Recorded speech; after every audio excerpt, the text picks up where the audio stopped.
In this video, in Chapter 8, we're going to learn all about recording closing entries and preparing a post-closing trial balance for a service business, which are the last steps in the accounting cycle.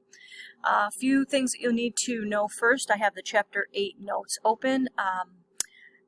We have two different accounts. One is the permanent accounts and one is the temporary accounts. So we've discussed these before in class, but just to refresh your memory, the permanent accounts include all of our assets, liabilities, and owner's equity, our original accounts that made up the accounting equation. Our temporary accounts are revenue, expense, the owner's drawing, and then that income summary account, which we really have not used yet. So we're going to be using that in this chapter. We're going to be learning all about closing entries, which means to bring the balance to zero so it can get ready for the next fiscal period. Income summary, the new account that we have not really used yet, does not have a normal balance. So this is the only account that does not have a normal balance side. But as you can see here in the notes, when revenue is greater than expenses, meaning we have a net income, then the income summary account has a credit balance. And then if expenses are greater than revenue, means we have a net loss, and the income summary would have a debit balance. So throughout the rest of these notes, it talks about the 4 different closing entries, and that's what we're going to really focus on here. So the first closing entry we're going to learn is a closing entry for an income statement account with a credit balance, which means our sales. So this is the partial worksheet that we did, and we know that sales has a credit balance. So the first closing entry will look similar to this. We would debit our sales for the amount that's there because it has a normal credit balance, and to bring that balance to zero, we would have to debit it. And then we would, what I call, dump it into the income summary or the holding place for that account. So this is what the first closing entry would look like. The second one, it would be dealing with all of the expenses, so our income statement debit columns. So our closing entry, we would debit income summary, and we'd most likely have this amount blank because then we would credit all of the expense accounts to make their balance go to zero. So we're crediting them all, and then we'd add them up to get the equal matching debit, which would be our income summary amount. So our debit still equals all of these credits. The third closing entry would be to record the net income or net loss.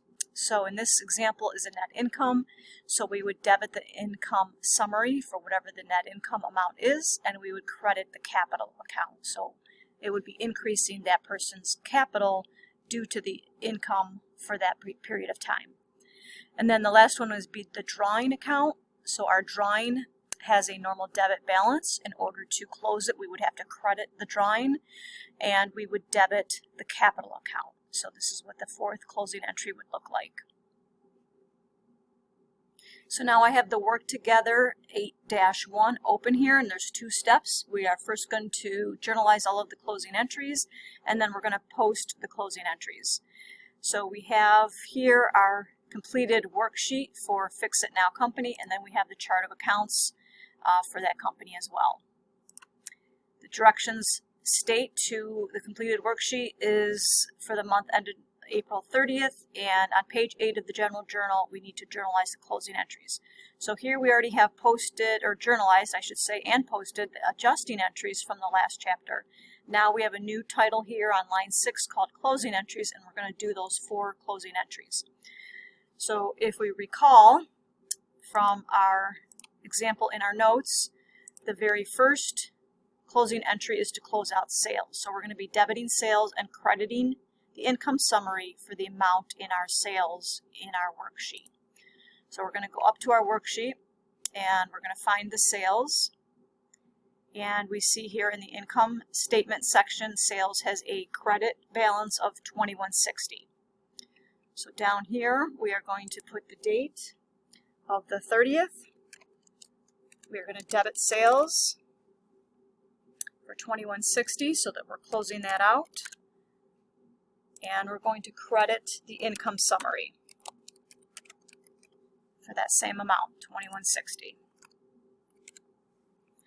So that's closing entry number 1, and these are all going to have the 30th as their date. The second one, we know that we have to debit income summary, so we're going to stick that in here right now.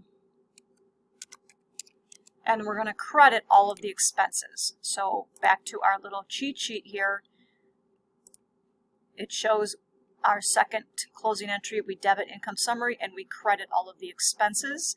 So we don't know the amount yet for income summary until we add up all of the expenses there. So I've completed this second closing entry. So I said we debit the income summary, and then we don't have the amount yet. We credit each of the expenses. So up here is where I found all the expenses in the income statement column. So all of them have a normal debit balance. To close them out, we have to credit them. So that's where the information came from advertising expense all the way down to utilities expense down here. So we credited each of those amounts. So now we add all of them together. So from advertising on down to utilities, add those up, and we debit that amount in the income summary, and that comes to $14.83. Our third closing entry, look at our cheat sheet again, is dealing with a net income or the net loss. So in this case, we have a net income, so we're looking at this top example. So we're going to debit the income summary and we're going to credit the capital account for the amount that's in the net income. So we just said we're going to debit income summary and we're going to credit the capital account, which if we forget what it is, we go up here and look at the capital, and it's Connor Whitney Capital.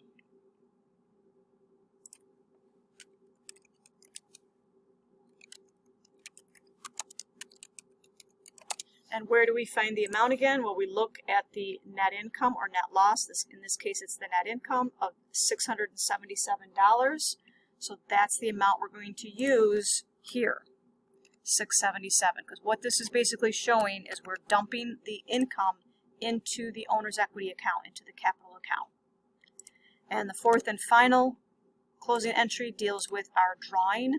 So we're going to debit the capital and credit the drawing, and we're going to look for that amount in the drawing in the worksheet. So for this, it's going to be Connor Whitney Capital.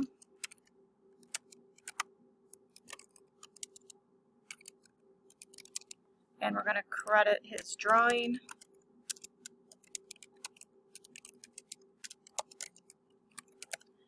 And we are looking up into the worksheet again to find that amount. So we're finding his drawing amount. And that is in the balance sheet columns of $1,700. And we know it's a normal debit balance, which is why we have to credit it to close it out. So we're crediting the drawing and debiting the capital for that amount of $1,700.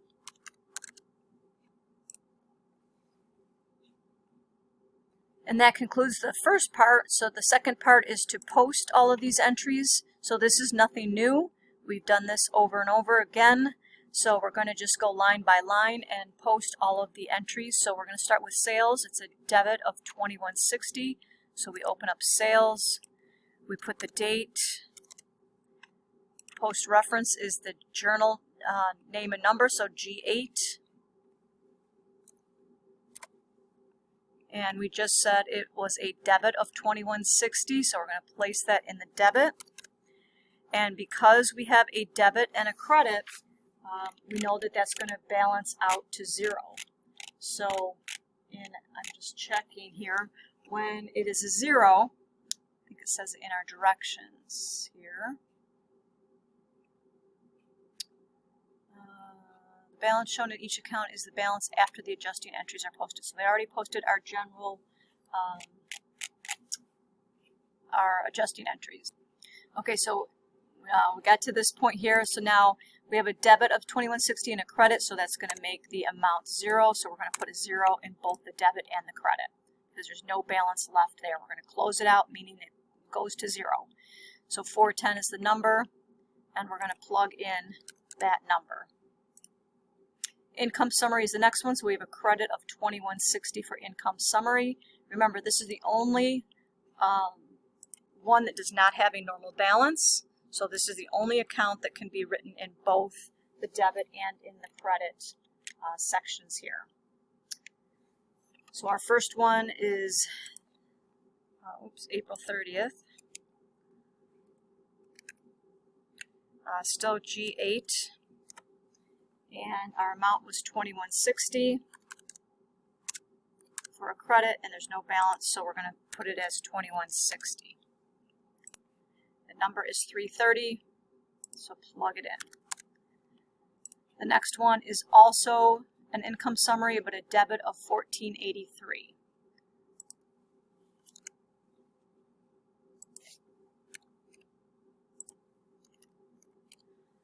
Okay, so we have a $14.83 debit, but we have a credit balance, so that means we're going to subtract, and our new balance is $677. And while I have this one open, I'm just going to show you what the next income summary one will look like. So that number is, again, $330. You will then go and you'll post all of the expenses, so you'll be posting all of the credits here. But I want to go down to this income summary on the 30th for $677 debit, just to show you. Oops, G8.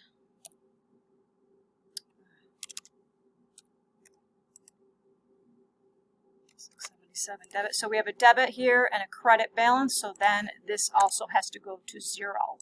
So all of the temporary accounts, as you're going to see, are going to have an ending balance of 0. The only accounts that will have a balance could be the assets, liabilities, and owner's equity.